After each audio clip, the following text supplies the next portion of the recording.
Assalamualaikum warahmatullahi wabarakatuh. Sahabat yang dicintai Allah, konflik dan permusuhan yang terjadi antar umat manusia salah satunya karena sifat serta rasa iri dan dengki. Kedua sifat yang merupakan penyakit hati nomor satu pada manusia menimbulkan efek terjadinya fitnah, kebencian, bahkan tidak jarang berakhir dengan kematian. Yang paling mengerikan dari akibat iri dan dengki adalah hancurnya persaudaraan antar umat hingga menjadi terpecah belah. Penyakit hati inilah yang menjadi salah satu penyebab melemahnya kekuatan umat Islam di seluruh dunia, hingga dengan mudah dilumpuhkan oleh lawan yang tidak menyukai kebesaran Islam. Iri dan dengki yang kian menjalar di dasar hati semakin mudah dikendalikan oleh iblis untuk melakukan tindakan yang sangat keji. Nauzubillahi min zalik. Sahabat yang dicintai Allah, manusia adalah makhluk sempurna yang diciptakan oleh Allah Subhanahu wa taala dengan berbagai kelebihan, yaitu akal dan hati. Akal digunakan untuk berpikir dan berkembang, sedangkan hati fungsinya untuk merasakan dan menjaga akhlak seseorang. Iri dengki adalah sebuah emosi yang timbul karena merasa kurang senang, kurang bersyukur dengan apa yang dimilikinya, dan cemburu dengan apa yang didapatkan atau dimiliki oleh orang lain. Allah Subhanahu wa taala telah melarang umatnya untuk iri kepada sesama manusia karena segala yang Allah berikan telah sesuai dengan usaha masing-masing hambanya. Dalam surah An-Nisa ayat 32, Allah Subhanahu wa taala berfirman, "Dan janganlah kamu iri hati terhadap apa yang dikaruniakan bagian yang lain. Karena bagi orang laki-laki ada sebagian daripada apa yang mereka usahakan, dan bagi para wanita pun ada bagian dari apa yang mereka usahakan. Mohonlah kepada Allah sebagian dari karunia-Nya. Sungguh Allah Maha mengetahui segala sesuatu." Maka hati-hati dengan sifat iri dengki ini. Iblis saja bisa terlempar dari surga, lalu bagaimana dengan kita?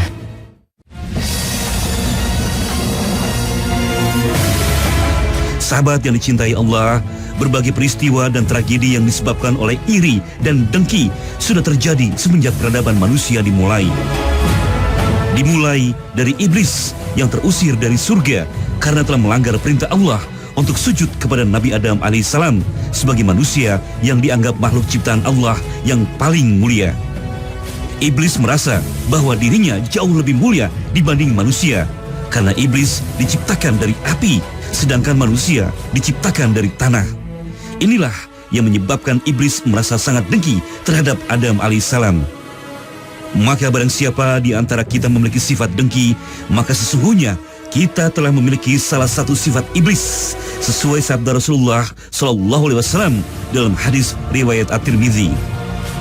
Melepaskan 2 ekor serigala lapar di kandang kambing tidak lebih besar bahayanya dibandingkan dengan seorang muslim yang rakus terhadap harta dan dengki terhadap agama. Sesungguhnya dengki itu memakan habis kebaikan seperti api melahap habis kayu.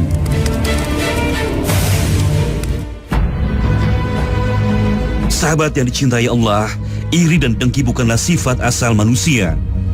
Karena setiap bayi yang lahir ke dunia dengan hati dan jiwa yang suci, tanpa ada rasa iri. Sifat iri dan dengki bisa dibilang sebagai bagian dari gangguan pada jiwa seseorang yang tidak pernah merasa puas dengan apapun yang menjadi miliknya. Dia juga menganggap bahwa milik orang lain lebih pantas dia miliki. Sedangkan arti kata dengki adalah menaruh perasaan marah yang amat sangat terhadap keberuntungan orang lain. Sifat ini jelas-jelas merupakan kondisi kejiwaan negatif yang dimiliki seseorang yang bisa merusak hubungan antar manusia. Sahabat yang dicintai Allah, kita perlu tahu bahwa Nabi SAW menegaskan sesuatu yang paling mulia dalam jiwa kita ini adalah hati. Kalau hati ini rusak, maka dia akan rusak semuanya. Tapi kalau hati ini baik, maka dia akan baik semuanya. Maka syaitan akan fokus sekali untuk merusak hati manusia. Tentu hati di sini bukan secara jasad ya, tapi hati ini secara jiwa. Jadi ketika hatinya itu rusak, maka segala perilakunya pun akan rusak. Nah, setan fokus dengan merusak hati manusia. Salah satunya dengan racun yang luar biasa mengerikan, yaitu iri dan dengki. Iri, dengki dalam bahasa Arab, hasad dan hiqad. Hasad adalah ketika seseorang itu tidak senang, ya. Ketika seseorang tidak senang dengan kebaikan yang diterima oleh orang lain, maka di sini masuk al-hasad. Dan ini yang disampaikan oleh Nabi SAW ketika mengatakan dalam sabdanya dengan perintah la tahasadu. Jangan kalian itu saling hasad di antara kalian. Bahkan Allah Subhanahu wa taala dalam surah An-Nisa juga sudah menegaskan wala tatamannau ma faddalallahu bihi ba'dukum 'ala ba'd. Jangan sampai di antara kalian itu mengharapkan sesuatu yang sudah Allah tetapkan kepada orang lain di antara kalian. Ya, sehingga ini nanti akan menimbulkan sebuah keburukan. Itu hasad atau iri. Yang lebih parah, hiqad, dengki. Dengki adalah ketika seseorang itu tidak suka dengan kebahagiaan yang diterima oleh sahabatnya dan dia mengharapkan bagaimana kebaikan itu hilang, ya. Kebaikan itu hilang, dia tidak bisa mendapatkan kebahagiaan itu lagi. Dan tentu karena ini keburukan yang meracuni hati, maka pastinya ini juga akan merusak dia sebagai pribadi. Seperti contohnya di belakang saya ini ada tembok membatasi antara Palestina dan Israel. Panjangnya kurang lebih 750 km, sahabat, ya. Karena dia tidak ingin Palestina ini mendapatkan kebaikan, maka dia berusaha untuk mengambil kebaikan itu, sehingga salah satunya dipasang tembok ini. Ini lambang daripada iri dan dengki. Akhirnya apa? Kesulitan juga yang didapatkan oleh dia. Oleh karena itu, sahabat yang dicintai Allah, mari hasad, hiqad, iri, dengki harus azam dalam hati. Jangan ada tempat bagi dua sifat buruk ini, sehingga hati kita tidak terancuri, sehingga hidup kita bahagia dan kita terbebas dari penyakit hati yang mematikan. Dan inilah poros syurga. Sahabat yang dicintai Allah, tembok pembatas tinggi 8 meter yang membentang di sebagian wilayah Israel dan Palestina di tepi barat ini merupakan saksi bisu atas kemenangan penyakit iri dengki yang melanda umat manusia. Sahabat yang dicintai Allah, iri dengki ini adalah penyakit hati yang sungguh sangat mematikan, ya. Bahkan Nabi SAW menegaskan bahwa iri dan dengki ini bisa menghancurkan amal. Iyyakum wal hasad, fa innahu ya'kulul hasanat kama ta'kulun nar al-khatab. Jadi orang yang mempunyai penyakit iri dan dengki sudah diberikan arahan oleh Nabi SAW, hati-hatilah kalian itu dengan iri dan dengki, karena iri dan dengki ini memakan semua kebaikan, seperti api memakan habis kayu bakar. Masya Allah, ini salah satu. Jadi sahabat yang dicintai Allah, kita perlu tahu bahwa iri dengki ini mempunyai dampak buruk. Dan dampak buruknya bukan hanya satu, banyak sekali. Yang pertama tadi yang disampaikan, bahwa iri dengki ini mampu untuk menghabiskan amal kebaikan yang kita kerjakan, seperti api membakar kayu bakar. Bayangkan, butuh berapa lama waktu api itu untuk menghabiskan kayu bakar? Tidak butuh lama, dalam waktu sekejap, habis sudah. Dan begitulah iri dengki ketika ada dalam hati seorang manusia. Boleh jadi dia ahli sholat, boleh jadi dia ahli zakat, ahli sedekah, bahkan mungkin setahun umroh sekian kali, tapi kalau ada iri hati di dalamnya, maka seolah dia memelihara api untuk bisa membakar habis kayu bakar kebaikan yang dia miliki. Hati-hati. Jangan sampai kita di hadapan Allah Subhanahu wa taala, ya Rabb saya sudah sujud, ya Rabb saya sudah sholat, ya Rabb saya sudah sedekah, ya Rabb saya sudah berbuat baik. Bagaimana? Allah katakan nol. Kenapa? Habis semuanya karena engkau sudah iri dan dengki dalam hidupmu. Nauzubillah min dzalik. Yang kedua, iri dan dengki ini seolah-olah dia membenci takdir Allah. Kenapa? Karena dia tidak percaya atau tidak menginginkan kebaikan dari takdir yang datang dari Allah kepada saudaranya.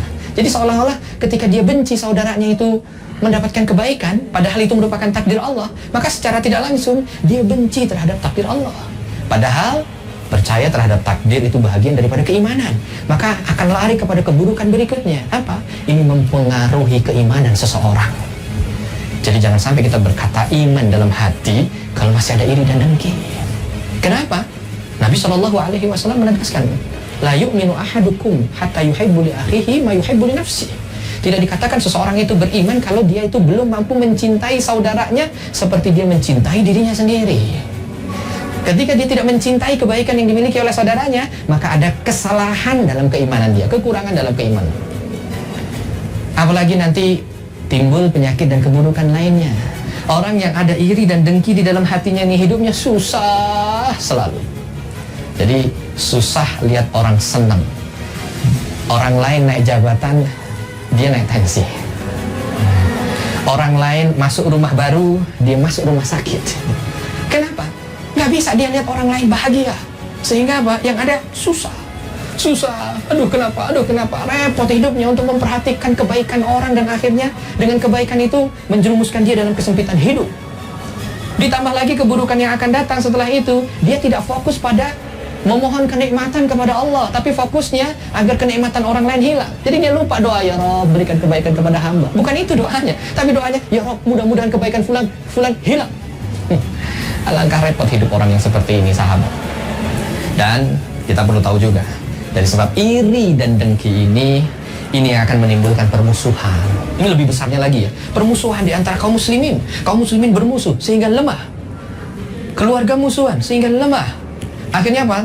Terkena dampak dosa memutus silaturahmi yang azabnya dan laknatnya begitu besar. Kaum muslimin saling iri dan dengki, akhirnya kekuatannya musnah. Sehingga apa? Dia tidak punya kekuatan. Orang lain yang tidak suka dengan kaum muslimin dengan mudah untuk melemahkan mereka.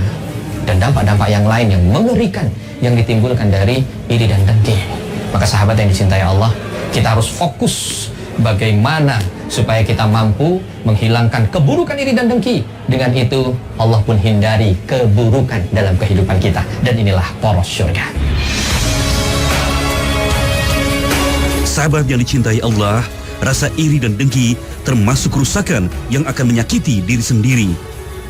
Orang yang terjangkit iri dan dengki hendaknya berusaha untuk bersungguh-sungguh agar penyakit tersebut keluar dari tubuhnya. Setidaknya, ia juga harus mencegah dirinya agar tidak menjadi penyebab sakitnya orang lain. Karena Nabi SAW bersabda, seorang muslim itu adalah apabila orang-orang muslim lainnya merasa aman dari ulah lidah dan tangannya. Hadis riwayat Bukhari dan Muslim. Sahabat yang dicintai Allah, iri dengki ini karena perkara yang besar, menghancurkan kesucian dan kebaikan hati. Maka banyak sekali cerita-cerita yang diinspirasi juga dari iri dan dengki gitu ya. Contoh cerita tentang iblis yang keluar dari surga, lalu cerita bagaimana saudara Nabi Yusuf alaihissalam begitu iri dengkinya atas nikmat yang diterima dan kebaikan dari ayahnya kepada Yusuf, maka kakak-kakaknya ini dengan tega untuk membunuh atau ingin membinasakan Nabi Yusuf, sehingga Nabi Yusuf yang sebegitu baiknya harus dimasukkan ke dalam sumur. Tapi ada juga cerita yang Masya Allah, ini kisah nyata terjadi pada zaman Khalifah Al-Mu'tasim ya. Bisa kita jadikan pelajaran. Ketika Al-Mu'tasim itu mendapatkan kebaikan dari seorang Arab Badui, maka Arab Badui itu diangkat menjadi orang dekatnya. Karena orang dekat, maka Arab Badui ini begitu dicintai oleh Al-Mu'tasim, bahkan sampai bisa masuk ke istana, ke tempat rahasia yang hanya boleh orang-orang tertentu. Singkat cerita, Badui ini mempunyai kedudukan di sisi sang khalifah. Tapi ternyata ada seorang menteri senior yang kala itu cemburu. Ini orang Arab Badui yang tidak punya apa-apa dari daerah jauh tiba-tiba datang dekat dengan khalifah. Saya tidak suka. Akhirnya dia berpikir hari-hari bagaimana caranya agar kenikmatan yang diperoleh oleh Arab Badui ini bisa hilang dari dirinya. Lama-kelamaan dia coba gitu dengan berbagai macam cara. Salah satunya adalah ini. Diundang Arab Badui ini, lalu dia masukkan makanan. Di makanan itu banyak dia beri bawa. Sehingga ketika selesai makan, Arab Badui ini punya aroma yang tidak baik. Selesai dari sini, menteri ini bilang sama Arab Badui, wahai Arab Badui, jangan dulu kamu temui raja dalam posisi seperti ini. Karena terus terang raja tidak suka kalau ada orang bertemu dengan dia dan berbicara dengan hawa mulut yang tidak baik. Jadi jangan dulu bertemu untuk sementara waktu. Arab Badui ini polos-polos saja, dia mengatakan oke. Selepas itu apa? Menteri ini justru datang kepada khalifah, lalu mengatakan, wahai khalifah, ketahuilah bahwa Arab Badui kepercayaanmu itu ternyata di luar memfitnahmu. Dia bilang bahwa sang khalifah ini berbau kalau bicara bau mulut apa segala macam. Singkat cerita apa? Khalifah percaya ya. Bertemulah Badui ini, dipanggil oleh khalifah. Kemari Badui. Badui datang, lalu ketika berbicara dan mendengar pembicaraan dari khalifah, dia tutup mulut. Ketika Badui bicara, dia tutup mulut. Sang khalifah dalam hatinya mengatakan, oh ini dia, betul apa yang dikatakan senior, menteri senior ini. Ternyata dia benci kepadaku dan di luar memfitnahku. Lalu dia tulis surat. Isi suratnya, minta kepada panglimanya untuk memenggal orang yang memegang surat ini. Dikasih. Wahai Arab Badui, sampaikan kepada panglimaku surat ini, rahasia, sampaikan langsung kepada dia. Siap. Begitu keluar Arab Badui ini, dia lihat di depan ternyata sudah ditunggu oleh menteri yang senior tadi. Dia lihat, oh Arab Badui ini bawa surat. Wah, jangan-jangan ini adalah surat berharga. Aku harus rebut dari dia. Didatangi oleh menteri senior ini. Wahai Badui, apa yang kau bawa? Surat dari raja, penting. Katanya tuh sampaikan kepada panglima. Oke, jangan kamu yang sampaikan, biar saya yang sampaikan. Karena ini surat penting, biar saya yang sampaikan. Sebagai gantinya kamu saya kasih 2.000 dinar. Arab Badui ini bilang dengan polosnya, baik, karena engkau adalah menteri senior dan engkau yang paling paham, saya ikut. Diambil surat ini, diserahkan kepada panglima. Dibaca, langsung dipenggal. Singkat cerita, khalifah mengetahui ternyata itu adalah makar dan iri dengki dari sang menteri. Ya. Akhir buruknya luar biasa. Dari hasil kubur yang dia gali sendiri, dia masuk ke dalamnya. Begitulah hati-hati dengan dengki dan iri. Karena iri dengki bisa menjadi dia sebagai lubang kubur yang dengan iri dengki itu kita masuk ke dalam kubur tersebut, dan bukan hanya terkubur di dalamnya, tapi laknat dan azab dari Allah min dalik bisa kita dapatkan dari iri dan dengki itu. Dan inilah poros syurga. Sahabat yang dicintai Allah, beberapa ahli kesehatan bahkan juga menyimpulkan bahwa iri dan dengki membawa efek negatif bagi kesehatan tubuh manusia, seperti gangguan pada kelenjar pankreas. Kondisi seperti ini akan membuat daya tahan tubuh terhadap penyakit menjadi sangat menurun. Selain itu, sifat dengki akan menyebabkan adanya perubahan raut wajah yang mengerut. Sifat iri dan dengki juga bisa menyebabkan penyakit jantung akibat terganggunya ketenangan pada pikiran hingga dapat berujung pada kematian. Sahabat yang dicintai Allah, iri dan dengki merupakan satu dari sekian penyakit yang mematikan yang bisa menyerang siapapun. Pemicu yang paling banyak menimbulkan penyakit iri dan dengki adalah permusuhan dan kebencian. Sahabat yang dicintai Allah, sekarang kita berbicara tentang satu perkara yang insya Allah kita butuhkan bersama. Apa dia? Banyak pertanyaan di antara kita ya. Lalu bagaimana kalau penyakit hati itu, iri dengki itu sudah ada dan kita ingin menghilangkannya? Kalau kita lihat banyak sekali nasihat dari para ulama menjelaskan kepada kita perkara tentang bagaimana upaya yang bisa kita lakukan ketika kita terjangkit penyakit iri dan dengki.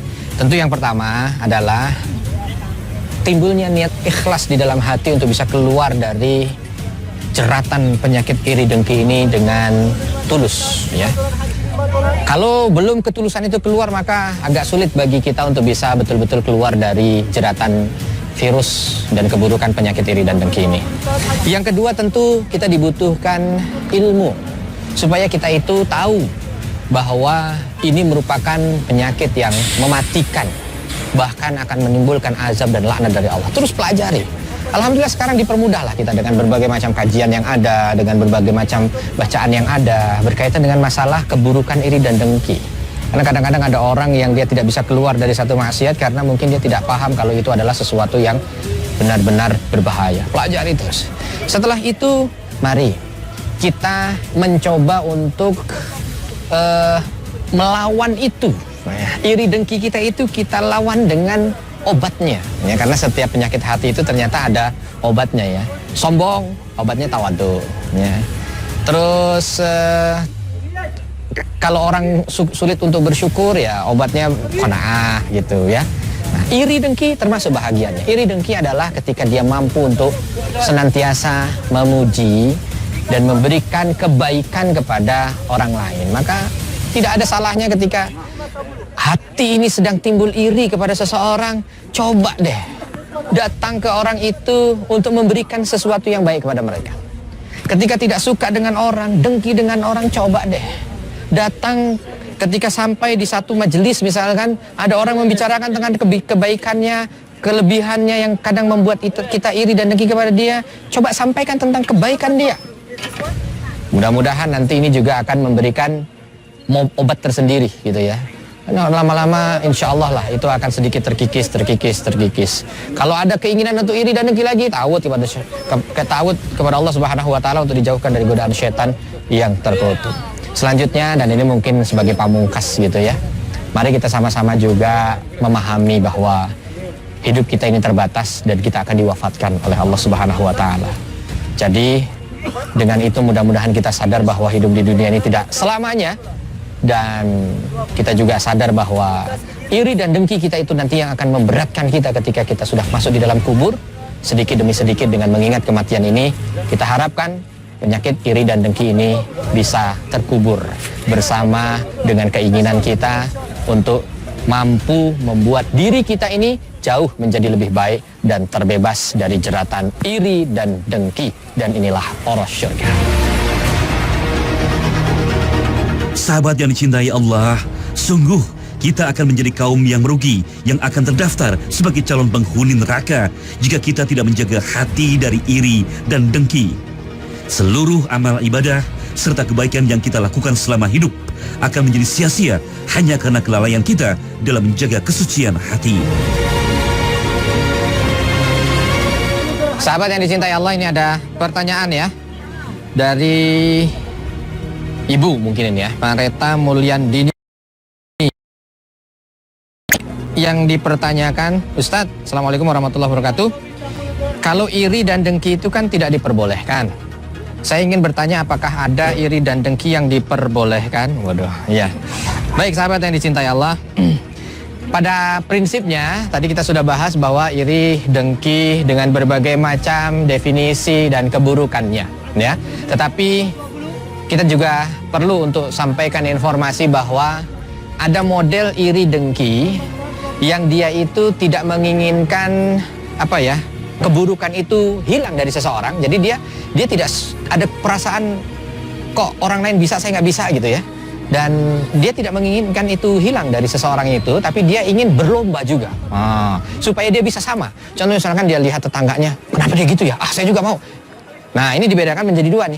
Kalau dia dunia, maka dia tidak dapat apa-apa kecuali hanya dunia saja. Tapi kalau ini akhirat, ini luar biasa. Karena masuk dalam kategori fastabiqul khairat. Berlomba-lomba, dia bisa hafal Quran. Kenapa saya nggak hafal Quran ya? Akhirnya dia coba lagi. Dia tidak menginginkan keburukan dari orang yang hafal Quran, tidak. Tapi itu dijadikan sebagai motivasi. Dia bisa sedekah sekian banyak ya. Saya juga mau ingin. Gitu. Bahkan Nabi SAW dalam sebuah hadis saya menyatakan gitu.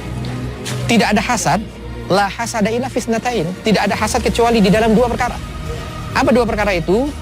Rajulun atahullahul Qur'an. Kita tidak diperbolehkan untuk iri kecuali kepada orang yang diberikan Al-Quran kepada dirinya, lalu dia membacanya ana al-laili, tiap malam dia baca, wa ana an-nahar, dan di siang harinya juga dia baca. Wa rajulun atahullahul mal. Dan juga tidak boleh iri kita kecuali kepada orang yang diberikan oleh Allah harta. Dan dengan harta itu dia yunfiq, menafkah, menginfakannya, memberikan sedekahnya di malam hari dan di siang hari. Kalau modelnya seperti ini, boleh bagi kita untuk iri. Tapi iri bukan disertai dengki yang menginginkan agar keburukan ada pada dia atau kenikmatan itu hilang pada dia, tidak. Tapi hanya sekedar menjadi satu start awal termotivasi agar ketika melihat kebaikan Quran dan kebaikan sedekah yang dimiliki oleh saudaranya, dia berusaha untuk berfastabiqul khairat, berlomba-lomba agar bisa mendapatkan hal yang sama yang dimiliki oleh saudaranya. Sahabat yang dicintai Allah, mudah-mudahan kajian yang singkat membahas tentang iri dan dengki ini bisa betul-betul menjadi pelajaran berharga untuk saya pribadi dan kita bersama, sehingga segala macam bentuk iri dengki yang menyebabkan kesulitan hidup dunia akhirat ini kita bisa terbebas darinya. Dan segala macam bentuk jeratan iri dan dengki yang bahkan mengeluarkan iblis dari surga itu kita bisa terhindar darinya. Sehingga kita terhindar dari petaka dunia dan bisa mendapatkan kebaikan ketika kita masuk ke dalam surganya. Dan inilah poros surga.